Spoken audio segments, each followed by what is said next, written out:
Hello, dear listeners. A very warm welcome to you. This is Tom from PLUK, Language Training, personalized tutoring to reach your goals.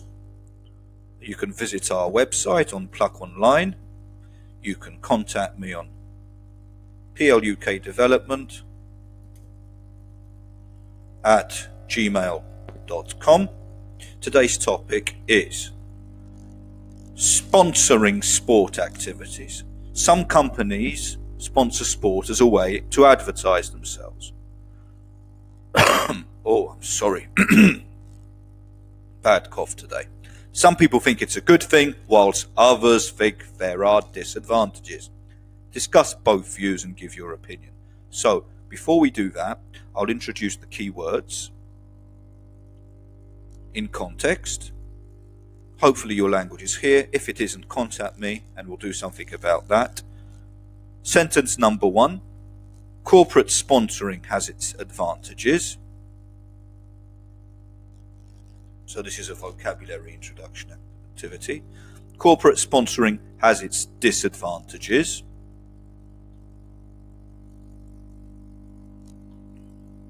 Companies want to receive publicity through sponsoring activities. Companies want to obtain more market recognition. Although some people are skeptical, sponsoring has many advantages.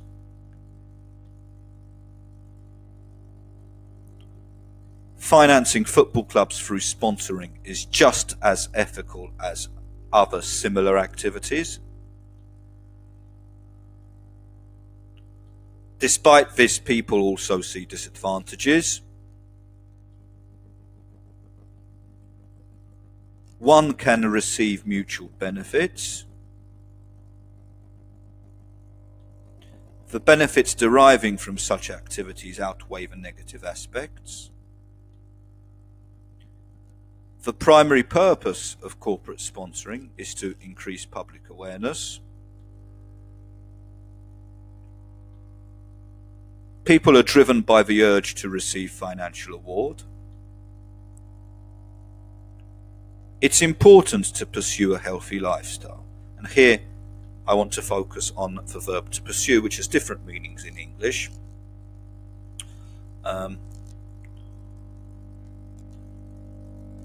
We can pursue a healthy lifestyle. We can pursue many different things. Now focusing on today's topic.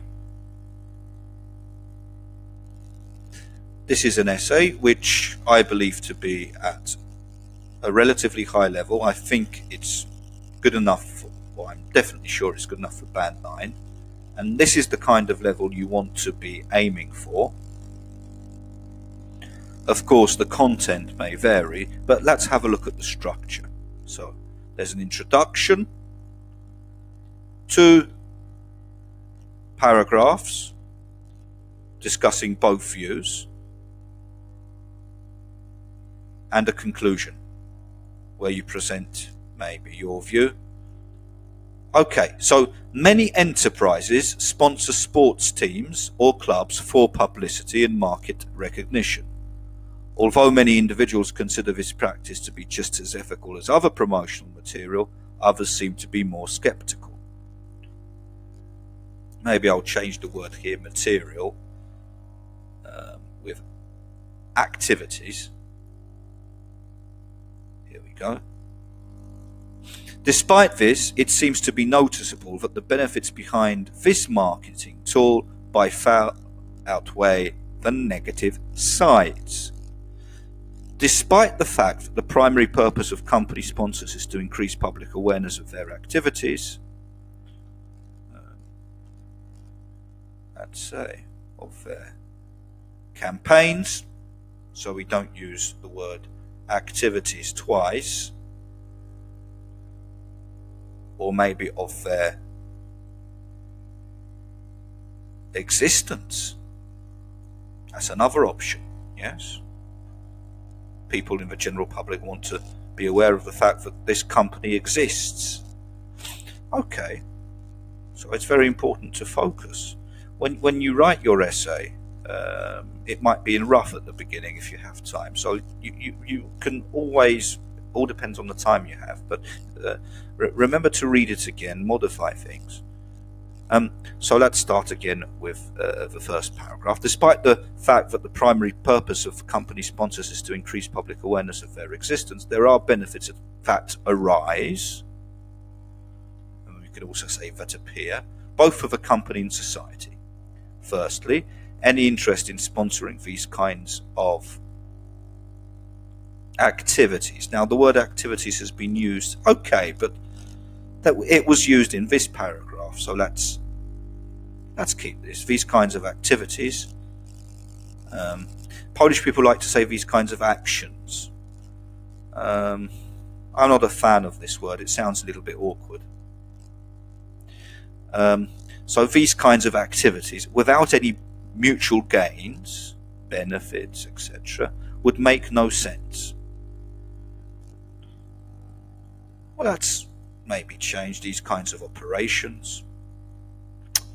Again, if you're not happy with that, you can say these kinds of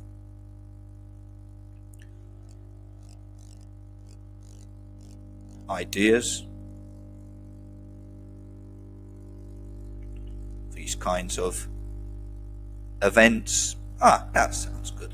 Without any mutual gains, would make no sense. We live in a society which is driven by financial reward, and as Adam Smith once said, there is no such thing as a free lunch. What does this all mean in this particular context? In this case, or in the case of corporate sponsoring, there are three sides working together simultaneously. Namely, the company investing in sports events, those on the receiving end, and the people who are encouraged to both take any interest in the sponsor's brand and at the same time perhaps take up a sport. Mutual benefits. There we go. But some people even see a fourth, or maybe the fourth party in all this. And so, who is this fourth party? There are people who claim that the amount of generated through sponsorship should be redistributed, but that's not the fourth party. Some footballers earn tremendous amounts of money, while the sports brands, which invest their capital to make millions or even billions of dollars, employ people from third world countries who work in so-called sweatshops to produce their footwear, sports clothes and similar products. Now, this is this fourth party that I'm talking about. Is there any justice in that? Well, maybe there is. In conclusion, funding sports to generate huge amounts of money is generally beneficial. Although the disparity concerning where the money goes is obvious, all people benefit to a greater or smaller extent. Nonetheless, more should be done to address the problem of people of third world countries who, through their hard work and toil, keep this huge capitalistic machine running. That's just one opinion. You can have many different opinions. I like this essay, and I'll give it full marks. No reservations. Now, grammar exercises, that will be your homework, to transform the verbs so that the sentence makes sense using the correct grammar. And please email me with your answers. You can write the essay on this topic using your own ideas. And have a nice day. Above all, have a nice day. Thank you so much for listening. Take care.